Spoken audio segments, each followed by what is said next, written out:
It doesn't go the way I want. Here it is.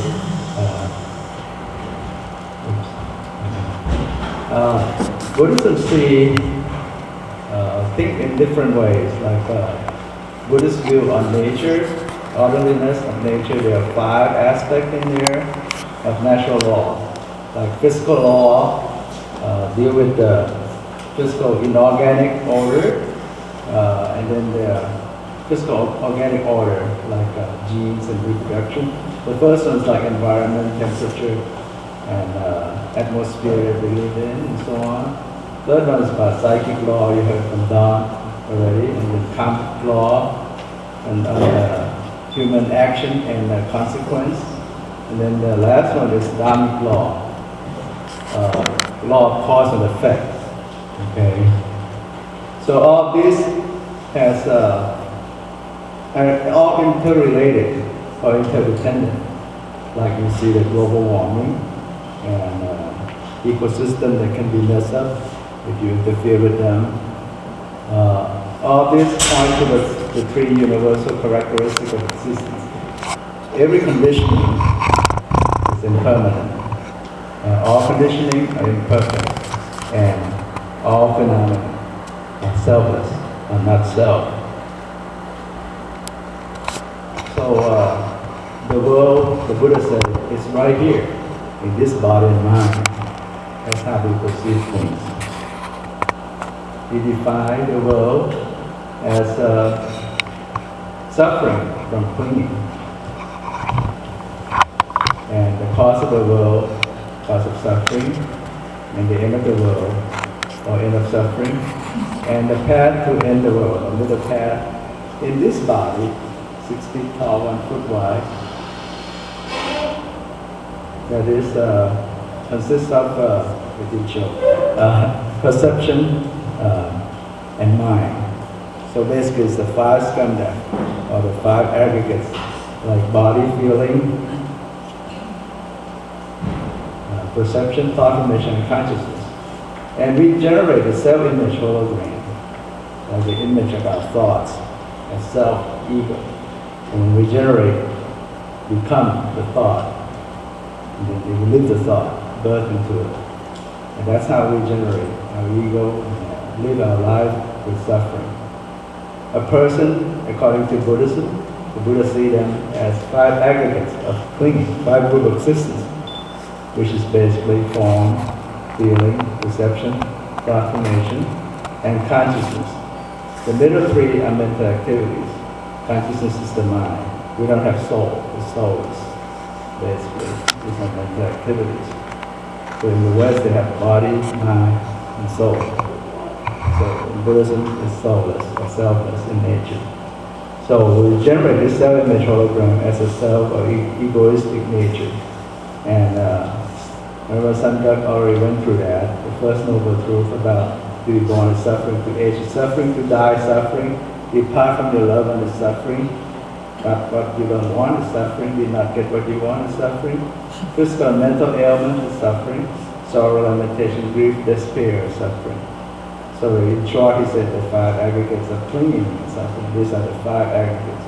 Our body and mind consists of this perception, thought formation, and the feeling in there. So they are all impermanent, imperfect, and selfless in nature.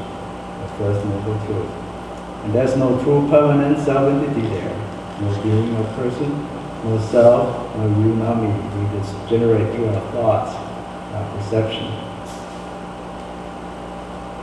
Self in the eye neuroscience, like Brian Lancaster said, eye is not a fixed entity. Memory image comes complete with their eye tag. Eye is a product of imagination. Our image generated to meet the moment's need. And Professor Damasio Yogawa now USC said, in parallel with generating mental patterns of an object, for an object, the brain also generates a sense of self in the act of knowing. Professor Steven Pinker, he was at MIT now at Harvard, said mind soul are activities of moral neural tissue rather than an eternal and immaterial plane or spirit. Science cannot provide us with the value, but can tell us what power we live in. which is relevant to what we set our values and seek to attain them. And this is how we perceive things. The Buddha gave us wonderful tools to practice meditation, or 4 foundations of mindfulness. You meditate on being aware of yourself, in your body, your feeling, your mind, mental phenomena.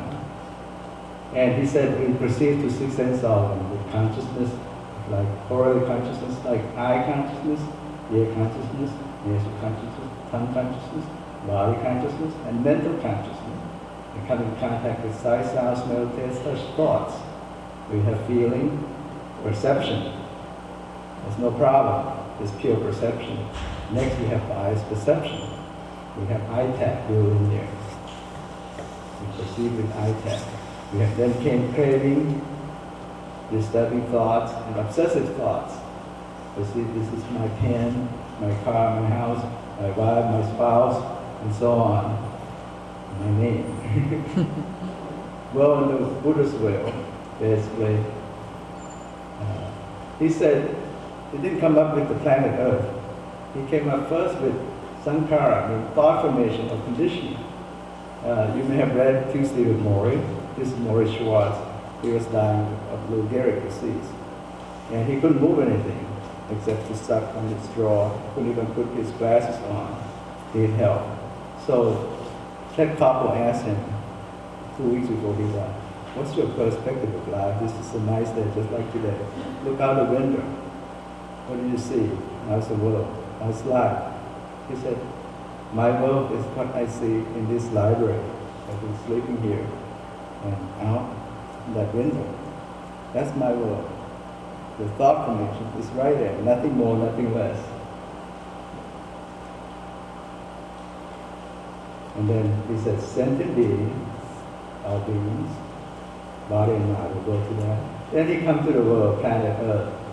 I won't take you back 13.7 billion years like Dr. Yoshida wants me to do. It will take you like 200 million years ago. This is like example. The Buddha said in one sutra, Akanja Sutra, say the earth, the soil was floating in the water. How could that be? When I read that, he must be out of his mind. But now